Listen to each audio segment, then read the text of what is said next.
Day two of play-ins just finished up, and it was quite the interesting day. I was able to kind of finalize my opinions on all of the Group B teams and some of the Group A teams. The group is a lot shakier than I originally had predicted. It would appear that my initial impression about GS may have been slightly wrong. It's very true that they dominated the TCL, which is one of the stronger minor regions, and it's very true that yesterday in the two games where they got leads, they were able to kind of do their whole entire slow approach and then just win, kind of in a similar fashion to how Rogue does in the LEC. But in the TCL, we were not able to see how GS performs in a losing situation, and we got to see what GS looks like in losing situations today, and they dropped both of their games. Now, the games that they dropped were to Cloud9 and DFM. I would say that the Cloud9 loss was a coin flip either way. I don't think that anybody was confident that either team was going to 100% win that. I was a little bit surprised that GS lost to DFM though.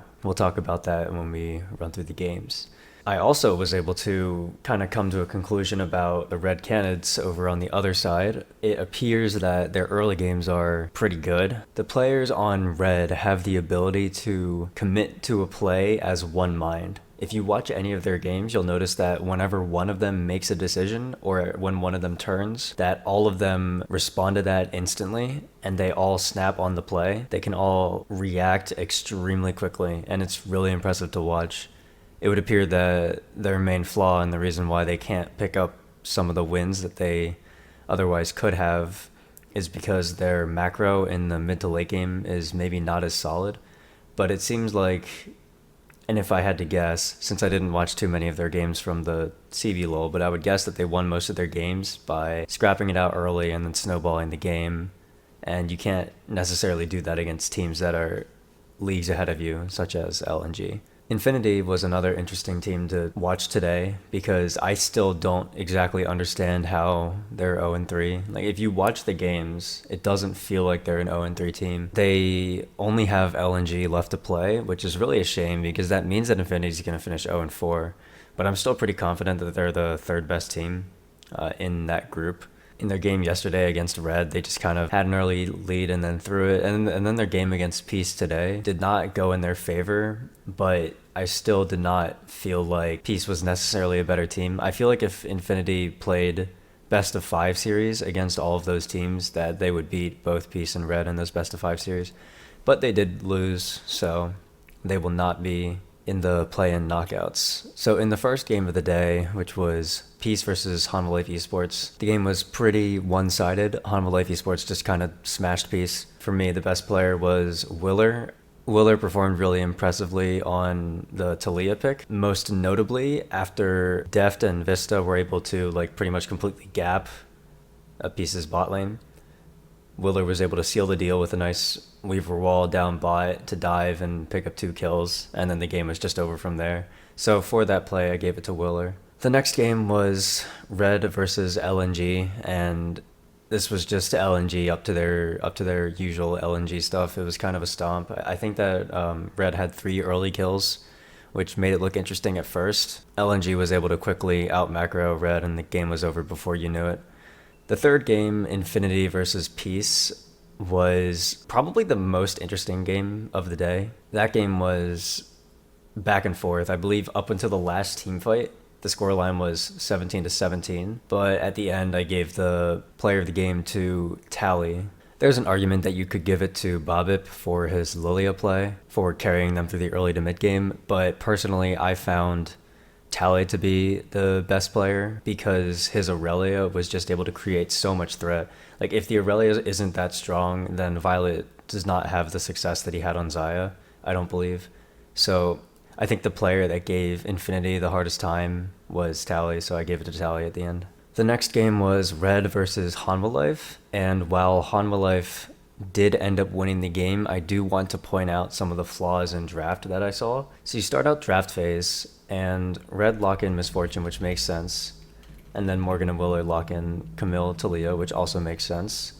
But then here's my problem. So essentially what you have here is that Aegis and Grefthar pick up Xin Zhao and Amumu, as their 2-3 because they want Misfortune and Amumu to be their strong bot lane combo. Now, in response, Chovy locks in Kai'Sa for Deft, and what this would tell me is that they're looking for Sylas as their support pick because Sylas support is a hard counter to Amumu, and Kai'Sa Sylas is one of the strongest bot lanes. So I was looking for a Sylas in these next 2 rounds. Now, what I ended up getting was Deft ends up locking in Leona, and this is really problematic for me because what that means is that you're not pairing up the Sylas with the Kai'Sa, which isn't the worst thing in the world. Like, Kai'Sa Leona is certainly a good bot lane, but then where my real problem comes in is that Vista's last lock-in is a Sylas. That Sylas ended up going mid, which is fine, but you could have locked in the Sylas in pick 4 if you knew that you were going to be playing it, mainly because then you could have the Sylas as the flex. If you pick Sylas 4th and then Leona 5th, what that basically means is that you pick Sylas on 4, the enemy team doesn't know whether you picked Sylas support or Sylas mid, so it makes their picks harder. In the same vein, I don't think that there's any realistic world where Kai'Sa ever gets banned or picked here, so I see no reason why you don't take the Sylas first if you're going to be looking for the potential Kai'Sa Sylas or the Sylas flex. So I was not a fan of the order in which Hamalife drafted this team. My biggest problem right now is with their drafting. I feel like they always draft wrong or they draft themselves into holes. But they ended up winning the game anyway, mainly just because Deft is a mechanical monster. He put up a crazy performance on that Kai'Sa. The next game, Beyond Gaming versus Cloud9, was a game that I was looking forward to watching because Beyond Gaming kind of did not have a good showing on day 1. I mean, I was expecting them to lose to GS, but I was not expecting them to lose that hard. So I was thinking that Beyond Gaming would have what it takes to beat Cloud9, and it did not end up happening. And the reason why it didn't end up happening is because of Fudge's Malphite pick. Beyond Gaming assembled themselves a pretty strong comp, and they even were able to play around the Malphite by swapping the Lilia to top and the Graves to jungle. But it didn't matter because Fudge's build, he went Everfrost into Frozen Heart into Zanya's, which means that he had AP scaling to deal with the lane against Lilia. And then he made the game unplayable for Graves and Misfortune later. So the pick just really paid off, and Fudge did a really good job with it. So I gave Fudge player of the game for that one. The next game was Galatasaray versus DFM. This one really shocked me. Like I said before, I was not expecting GS to lose this game. Essentially what ended up happening was that GS mismanaged teleport timers and summoner spells and did not realize when they went for a 3v3 bot lane that DFM had a teleport to make it a 4v3. And then once they lost that 4v3, the game was over. There was no coming back at that point unless DFM inted their face-off, which they didn't do, so DFM ended up winning. But I do want to point out that I still don't think that DFM is a stronger team because at the end of the day, the play that lost GS the game was them mismanaging TP timers. And if you fast forward into the game, when Evi's Urgot, he was a pretty big shutdown, and he was alone in a side lane, and he was being shadowed by jungle and support. So in Evi's eyes, he was good to go because they saw a dive coming, and then Evi just stayed under turret because he was thinking that he had 3 people. And then GS was able to dive with 2 and then or 3, and then they dropped teleports to make it a 4-man dive, and then Evi ended up giving over a shutdown. So both teams displayed that they have the flaw of mismanaging TP timers, and the only reason why GS lost due to that flaw was because of the time that they did it. So if 2 teams make the same mistake within the same game, then I would argue that you can't say that one team is better than the other if the losing play from one mistake was made by the winning team afterwards when it didn't matter as much. I hope that made sense. At the end of the day, I ended up giving the player of the game to Steel because he was able to consistently do well the entire game, and he had a really flashy ult to end the game at the last dragon fight, so I gave him points for that. In the next game, we had Beyond Gaming versus Unicorns of Love, and I mean, this one pretty much went how I thought it would. Unicorns of Love is pretty much the undisputed worst team in the group. Not surprised to see UOL lose there. And I gave player of the game to Doggo, mainly because of the Ezreal triple kill. If you haven't seen the Ezreal triple kill, I will play it on the screen now. And it was just really impressive. Like, even if Doggo doesn't get those kills there, it's not like it changes the outcome of the game.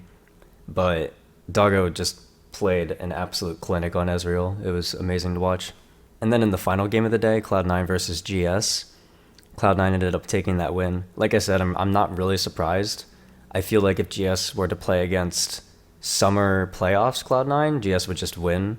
But Cloud9 has clearly done something from then and now, and they look like a much better team. Perks, who was previously a weak point because he would play for himself, and he would play over aggressively for trading in lane, has kind of toned it down and is more focused on making sure that he's not getting punished and that his waves look good and that he's extending out to help his team more. I feel like that is a big reason why Cloud9 is showing the success that they are. At this point, I'm confident in saying that I believe that Cloud9 is a stronger team than GS in this group. That would mean that my original prediction that GS finishes first is completely out the window. I mean, they're not going to finish first, and I would no longer make the argument that they're the best team. I still think that Galatasaray will make it out of play-ins. If they get second, there's no way that they're losing to Peace or Red. And if they get third, I do think they have a solid chance of beating Hanwha. But we'll see how it goes. In that game, I gave player of the game to Blabber because some of the plays that he came up with in the early and mid game is what snowballed the game out of control and led them to their win. Tomorrow is the last day of play-ins. It's only 4 games, so it'll be a bit of a shorter day, but I will be making my predictions on those last 4 games now. LNG versus Infinity. LNG is going to win this game. Any chance that Infinity had of getting 3rd or 4th to continue their place in Group A, they lost it when they lost to Red and Peace. Then you have the match between Red and Peace, and I personally believe that Red is going to win this despite my earlier predictions because, like I said, Red is very good at committing to what they're doing, and I believe that against a weaker team like Peace, who maybe can't punish Red in the mid to late game as hard as the top teams, that Red will be able to snowball the game out.